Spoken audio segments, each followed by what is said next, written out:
Honnavar SDM ಪದವಿ ಕಾಲೇಜಿನ red ribbon club ಮತ್ತು ರಾಷ್ಟ್ರೀಯ ಸೇವಾ ಯೋಜನೆ ವಿಭಾಗ ಮತ್ತು ಐಸಿಟಿಸಿ ವಿಭಾಗ ತಾಲೂಕು ಆಸ್ಪತ್ರೆ ಹೊನ್ನಾವರ ಇವುಗಳ ಸಂಯುಕ್ತಾಶ್ರಯದಲ್ಲಿ ಎಸ್ಡಿಎಂ ಕಾಲೇಜಿನಲ್ಲಿ ಏರ್ಪಡಿಸಲಾದ ಎಚ್ಐವಿ ಏಡ್ಸ್ ಜಾಗೃತಿ ಉಪನ್ಯಾಸ ಕಾರ್ಯಕ್ರಮ.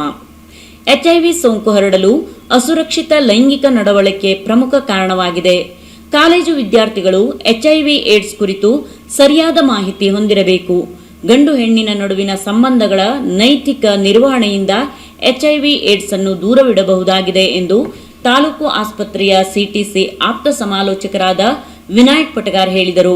ಪಿಪಿಟಿ ಪ್ರೆಸೆಂಟೇಷನ್ ಮುಖಾಂತರ ಎಚ್ಐವಿ ಏಡ್ಸ್ ಅಂದರೇನು, ಅದು ಹರಡುವ ವಿಧಾನ, ಎಚ್ಐವಿ ಕುರಿತ ಜಾಗತಿಕ ಪರಿಸ್ಥಿತಿ, ಎಚ್ಐವಿ ಬಗ್ಗೆ ಇರುವ ತಪ್ಪು ತಿಳುವಳಿಕೆ, ಯುವಕ ಯುವತಿಯರಿಗಾಗಿ ಎಚ್ಐವಿ ತಡೆಗಟ್ಟಲು ಅವರ ಪಾತ್ರದ ಕುರಿತು ವಿಸ್ತಾರವಾದ ಮಾಹಿತಿಯನ್ನು ವಿದ್ಯಾರ್ಥಿಗಳಿಗೆ ಮನಮುಟ್ಟುವಂತೆ ಹೇಳಿದರು.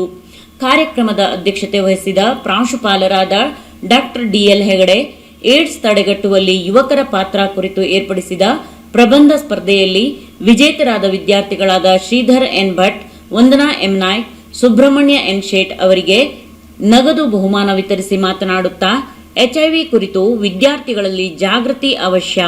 ಜನಸಂಖ್ಯೆಯಲ್ಲಿ ಹೆಚ್ಚಿರುವ ಭಾರತದಲ್ಲಿ ಎಚ್ಐವಿ ಸೋಂಕು ಹೆಚ್ಚಿದಷ್ಟು ನಮ್ಮ ಆರ್ಥಿಕತೆಯ ಮೇಲೆ ಪರಿಣಾಮ ಬೀರಲಿದೆ. ಎಚ್ಐವಿ ಬಗ್ಗೆ ಮುಂಜಾಗ್ರತೆ ವಹಿಸುವುದು ಜಾಣತನ ಎಂದು ಹೇಳಿದರು. ರೆಡ್ ರಿಬ್ಬನ್ ಕ್ಲಬ್ನ ಸಂಯೋಜಕರಾದ ಎಂಜಿ ಹೆಗಡೆ ಪ್ರಾಸ್ತಾವಿಕ ಮಾತುಗಳನ್ನಾಡಿ ಸ್ವಾಗತಿಸಿದರು. ಕಾರ್ಯಕ್ರಮದಲ್ಲಿ ವಿವಿಧ ಘಟಕಗಳ ಸಂಯೋಜಕರು, ಅಧ್ಯಾಪಕರು, ವಿದ್ಯಾರ್ಥಿಗಳು ಉಪಸ್ಥಿತರಿದ್ದರು.